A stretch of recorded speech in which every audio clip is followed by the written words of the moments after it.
आज घरी पाडवा रीतसर साजरा केल्यानंतर लाडक्या लेकींनी किल्ल्यावर दिवे पाजळले आणि जोडीने आम्हाला त्यांनी साकारलेल्या साशागडावर आणि भातुकलीसाठी आमंत्रण दिले.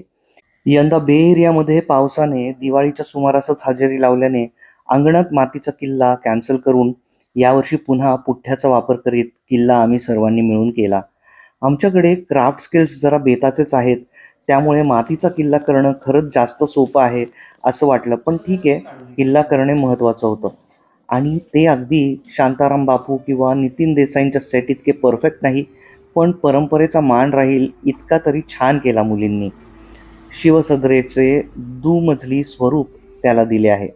गडावर मावळ्यांची, गवळणींची, संत शिरोमणींची हजेरी दिसते. सदरेवर मुघल सरदार, शूरवीर बाजीप्रभू, तानाजी, रामदास स्वामी, गागा भट्ट महाराजांना सामोरे जाताना दिसत आहेत. तर खालच्या मजल्यावर छत्रपती संभाजी वाघाचा जबडा तोडताना दिसत आहेत.